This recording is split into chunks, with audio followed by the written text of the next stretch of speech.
Sir तुम्ही वणीला आला आहात आणि आता गांधी चौकातले काही व्यापारी तुम्हाला भेटले तर त्यांना सर काय आश्वासन दिलं आणि काय गोष्ट झाली सर? वणी शहरातल्या अनेक व्यापाऱ्यांचा जो मधल्या काळामध्ये विषय होता, त्यांना ज्या नोटिसेस आल्या, नोटिसेसच्या विरोधात ते हायकोर्टला गेले, उच्च न्यायालयात गेले आणि न्यायालयाने मला वाटते स्थगिती दिलेली आहे.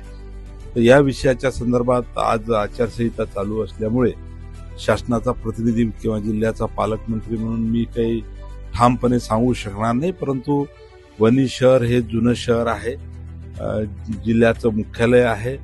अनेक वर्षापासून या ठिकाणी मोठ्या प्रमाणात आमचे व्यापारी व्यापार करत आहे आणि एकदम अशा पद्धतीनं अचानक त्यांना डिस्टर्ब करणं हे चुकीचं आहे आणि या निर्णयाच्या संदर्भात नक्कीच सरकार फेरविचार करेल आणि सरकारचं धोरण आहे की व्यापाऱ्यांना खऱ्या अर्थानं सहकार्य करण्याचं. आणि या संदर्भात राज्याचे माजी मुख्यमंत्री, आमचे नेते, आता उपमुख्यमंत्री, नगर विकास खात्याचे मंत्री एकनाथ शिंदे साहेबांनी हा विषय समजून घेतलेला आहे आणि चांगला निर्णय यामध्ये व्यापाऱ्यांच्या हिताचा थोड्या दिवसात आम्ही घेऊ. आता महिला भेटला प्रलंबित पट्ट्यांसाठी सर त्यांना काय आश्वासन द्याल सर? लीज पट्ट्याच्या संदर्भात मधल्या काळामध्ये शासन दरबारी हा विषय मी नेला होता. ज्या ठिकाणावरून मी 5दा विधिमंडळाचा सदस्य झालो त्या भागामध्ये सुद्धा असेच शासकीय जमिनीवर अनेक अतिक्रमण होते.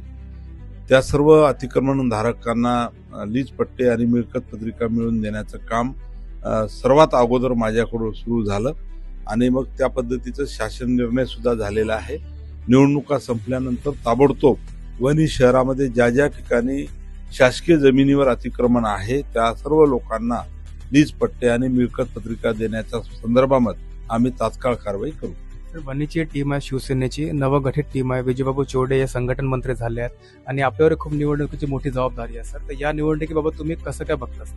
नक्कीच वणी शहरातली वणी या परिसरातली धुरा पक्षाने आमचे सन्माननीय विजयबाबू चोरडे यांच्या कडे दिलेली आहे आणि आम्हाला विश्वास आहे की विजयबाबू हे दूरदृष्टिकोन ठेवणारे, संघटन करणारे, सर्वांना सोबत घेऊन चालणारे नेतृत्व आहे.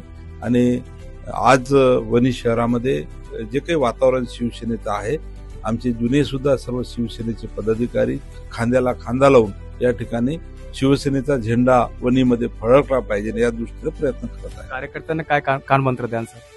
कार्यकर्त्यांचीच मिटिंग घ्यायसाठी मी या ठिकाणी आलो आहे.